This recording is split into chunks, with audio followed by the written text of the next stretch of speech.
Albert Einstein once said, everybody's a genius, but if you judge a fish by its ability to climb a tree, it will live its whole life believing that it is stupid. Ladies and gentlemen of the jury, today on trial we have modern day schooling. Glad you could come. Not only does he make fish climb trees, but also makes them climb down and do a 10-mile run. Tell me, school, are you proud of the things you've done? Turning millions of people into robots, do you find that fun? Do you realize how many kids relate to that fish? Swimming upstream in class, never finding their gifts, thinking they are stupid, believing they are useless? Well, the time has come, no more excuses. I call school to the stand and accuse him of killing creativity, individuality, and being intellectually abusive. He's an ancient institution that has outlived his usage. So, Your Honor, this concludes my opening statement, and if I may present the evidence of my case, I will prove it. Proceed. Exhibit A. Here's a modern day phone. Recognize it? Here's a phone from 150 years ago. Big difference, right? Stay with me. Here's a car from today, and here's a car from 150 years ago.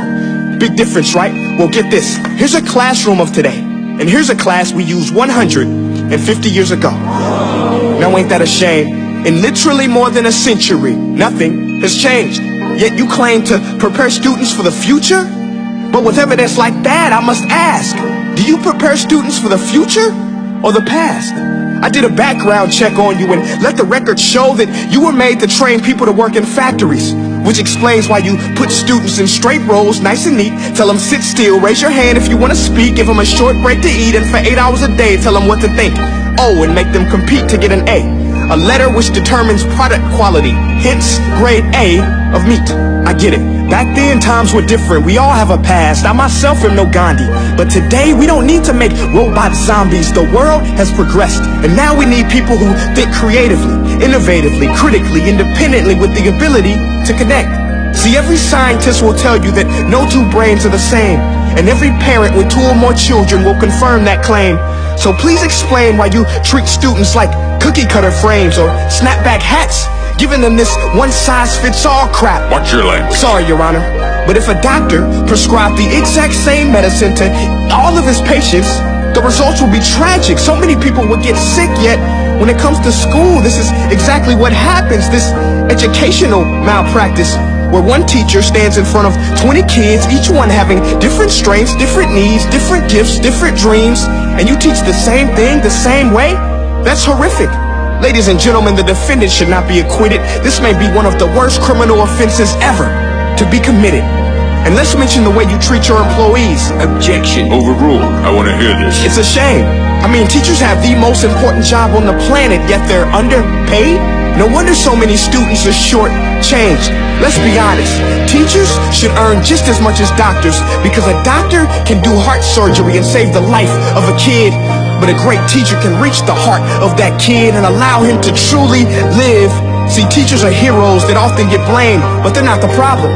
They work in a system without many options or rights. Curriculums are created by policymakers, most of which have never taught a day in their life. Just obsessed with standardized tests. They think bubbling in a multiple choice question will determine success. That's outlandish. In fact, these tests are too cruel to be used and should be abandoned, but don't take my word for it. Take Frederick J. Kelly, the man who invented standardized testing, who said, and I quote, "These tests are too cruel to be used and should be abandoned." Ladies and gentlemen of the jury, if we continue down this road, the results will be lethal. I don't have much faith in school, but I do have faith in people. And if we can customize healthcare, cars, and Facebook pages, then it is our duty to do the same for education, to upgrade and change and do away with school spirit, because that's useless. Unless we're working to bring the spirit out of each and every student, that should be our task. No more Common Core. Instead, let's reach the core of every heart in every class. Sure, math is important, but no more than art or dance. Let's give every gift an equal chance. I know this sounds like a dream, but countries like Finland are doing impressive things. They have shorter school days. Teachers make a decent wage. Homework is non-existent, and they focus on collaboration instead of competition. But here's the kicker, boys and girls. Their educational system outperforms every other country in the world.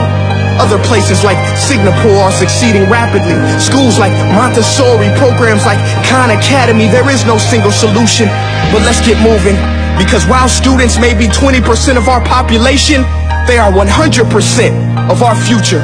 So let's attend to their dreams, and there's no telling what we can achieve. This is a world in which I believe, a world where fish are no longer forced to climb trees. I'll rest my case.